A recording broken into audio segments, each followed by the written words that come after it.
25 मई को मतदान होना है।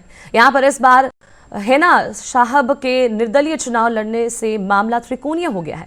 जदयू ने जहां कविता सिंह का टिकट काटकर विजय लक्ष्मी कुशवाहा को मौका दिया, वहीं राजद की तरफ से अवध बिहारी चौधरी चुनाव मैदान में है। पेश है एक रिपोर्ट। सीधी लड़ाई होती थी, लेकिन इस बार सिवान की राजनीतिक फिजा ही बदल गई है। यहाँ इस बार हर उम्मीदवार अपने लिए अलग रास्ता तलाश कर रहा है। एनडीए की ओर से विजय लक्ष्मी चुनाव मैदान में है। वो राजनीति में नई है। उनका साथ राजनीति के धुरंधर जीरादेई के पूर्व विधायक रमेश कुशवाहा दे रहे हैं। रमेश विजय लक्ष्मी के पति हैं और चुनावी रण की कमान संभाल रहे हैं। विजय लक्ष्मी का भले ही ये पहला चुनाव है, लेकिन पति रमेश कुशवाहा जदयू में शामिल होने से पहले भाकपा माले के कद्दावर नेता थे। वो इस सीट पर लोकसभा चुनाव में अपना भाग्य आजमा चुके हैं। हालांकि तब उन्हें पूर्व सांसद शहाबुद्दीन के सामने हार का सामना करना पड़ा था। पूरी सीवान की जनता, सीवान लोकसभा की जनता, चाहे जिस जाति समुदाय से आते हो, सब लोग एनडीए प्रत्याशी के साथ हैं। वहीं दूसरी ओर गठबंधन की ओर से राजद अवध बिहारी चौधरी चुनावी दंगल में अपनी किस्मत आजमा रहे हैं। ये चुनाव उनके लिए प्रतिष्ठा का प्रश्न बन गया है, क्योंकि अवध बिहारी पहली बार लोकसभा चुनाव लड़ रहे हैं। वे वर्तमान में सिवान सदर सीट से विधायक हैं और पिछली सरकार में बिहार विधानसभा के स्पीकर भी थे।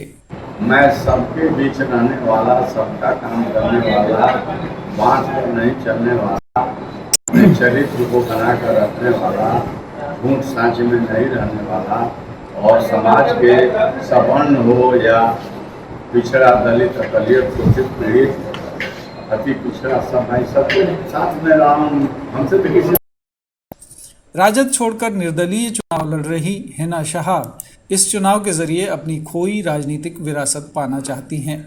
लालू प्रसाद का साथ छोड़कर निर्दलीय चुनाव लड़ना हिना साहब के लिए इतना आसान नहीं है।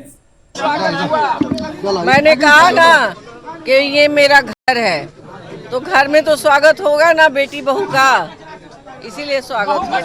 कोई भी किसी धर्म को अपने से अलग नहीं समझे और कोई धर्म ऐसा नहीं है जो सिखाता है कि आपस में जाओ, लड़ो, झगड़ो, मारा पीटी करो। सारे लोग अच्छी बात कहते हैं, सारे लोग हमारे लिए बराबर हैं। सिवान संसदीय सीट का इतिहास। सिवान संसदीय सीट की अगर बात करें तो सीट 1957 में अस्तित्व में आई थी। शुरुआती 4 चुनाव में कांग्रेस ने यहां से जीत हासिल की। झूलन सिन्हा यहां से पहले सांसद बने थे। इसके बाद 1962, 1967 और 1972 में हुए लोकसभा चुनाव में कांग्रेस के मोहम्मद यूसुफ ने बाजी मारी थी। 1977 में यहां की हवा बदली। जनता पार्टी के मृत्युंजय प्रसाद यहां से सांसद बने। 1984 में कांग्रेस के अब्दुल गफूर यहां से जीतकर संसद पहुंचे। 1989 में बीजेपी के जनार्दन तिवारी ने सांसद का चुनाव जीता।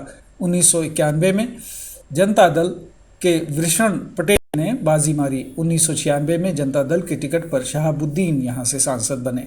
इसके बाद 1998, 1999 और 2004 के लोकसभा चुनाव में राजद के टिकट पर मोहम्मद शहाबुद्दीन सिवान के सांसद बनकर संसद पहुंचते रहे। राजनीतिक विज्ञान में एमए और पीएचडी करने वाले शहाबुद्दीन ने बाहुबल के जरिए सिवान में अपना दबदबा कायम किया।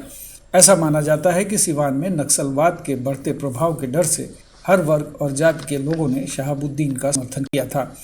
हालांकि सिवान के चर्चित तेजाब कांड में शहाबुद्दीन को उम्र कैद की सजा होने के बाद यहाँ की सियासी तस्वीर में बहुत बड़ा बदलाव देखने को मिला है।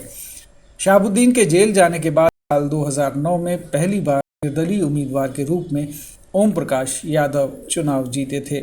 साल 2014 में ओम प्रकाश यादव बीजेपी के टिकट पर दोबारा सांसद बने। 2014 का जनादेश। लोकसभा चुनाव 2014 में सिवान के सांसद ओम प्रकाश यादव को 3,72,000 से अधिक वोट मिले थे। उन्होंने राजद की हिना साहब को 1,13,000 वोटों से हराया था। राजद प्रत्याशी हिना साहब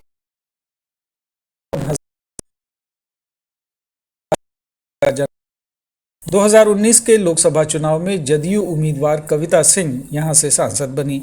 उन्हें 4,48,000 से अधिक वोट मिले। उन्होंने राजद की हिना साहब को हराया था। हिना साहब को 3,31,000 से अधिक वोट मिले थे। सीवान संसदीय क्षेत्र के तहत 6 विधानसभा सीटें आती हैं। ये हैं सीवान, जीरादेई, दरौली, रघुनाथपुर, दरौंदा और बरहड़िया। लोकसभा 2024 में जेडीयू अगड़ी जातियों के मतदाताओं को अपने पक्ष में करने की कोशिश करता दिख रहा है। वहीं राजद के लिए मुस्लिम वोटरों को अपने पक्ष में लाना एक चुनौती है। दूसरी तरफ चुनाव प्रचार के दौरान हिना शहाब जनता की लोग सीवान ने शहाबुद्दीन के दौर में विकास देखा है, उसके बाद इस इलाके में कोई विकास नहीं हुआ है।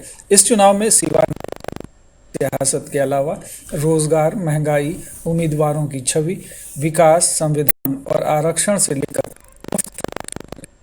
सुनने को मिल रही है। अब देखना है कि जनता किसके वायदे पर भरोसा है, ये तो 4 जून को ही पता चल पाएगा। सीवान से आकाश कुमार की रिपोर्ट, दूरदर्शन समाचार, पटना।